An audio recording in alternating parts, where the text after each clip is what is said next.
This is Steve Young for the Co-Roundtable. I recently read something in Time magazine where they came up with a list of the world's best companies. And the top 20, I'll just read a couple for you.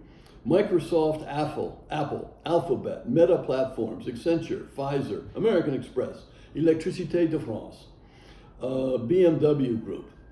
But what's my first question on looking at this page is, well, how did they pick those companies?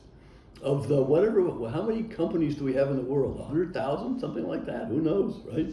Why did they pick these 20s? Well, they tell us.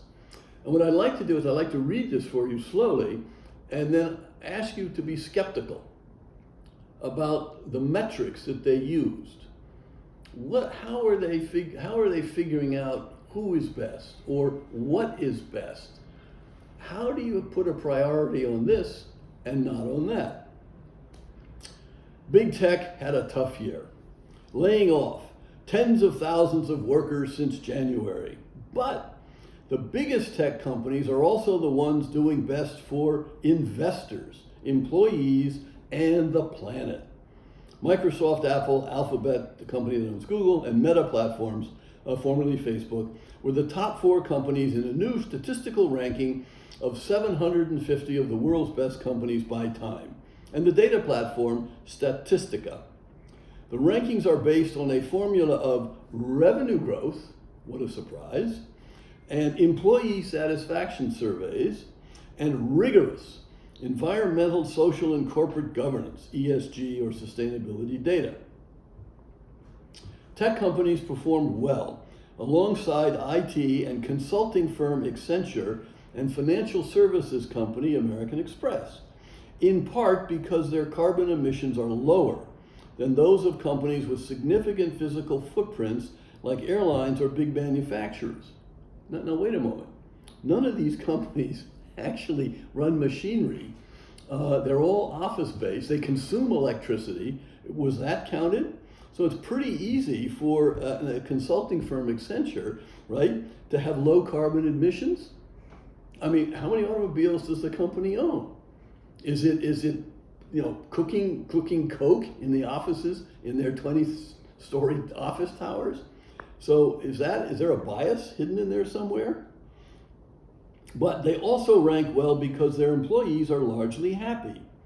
The top 4 got the highest marks in employee satisfaction, and because they posted such big financial gains over the past 3 years, while still committing to social governance principles like lowering their emissions, what are they emitting, and appointing more women to their boards. Now, there's also an implication in here, is there not, that if you make a lot of money, you can pay higher salaries. And if you pay higher salaries, people are going to be happier. But is that true? Is your happiness truly a function of money alone? How about the state of your marriage, if you're married? How about what your kids are doing, if you have kids? How about your friends? How about, are you worried about what's happening in the Ukraine or the Middle East? And how's money going to deal with all those problems? But hey, if we use money as a metric, it's easy to figure out who's on top, right?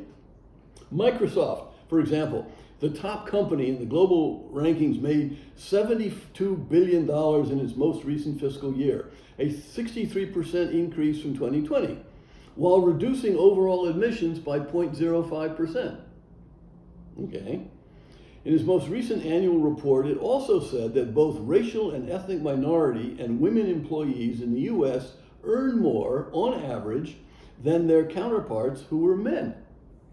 Hey, more money, more happiness, presumably, right?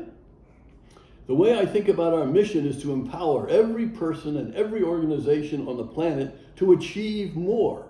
CEO Satya Nadella said in a May interview with Time. Achieve more of what?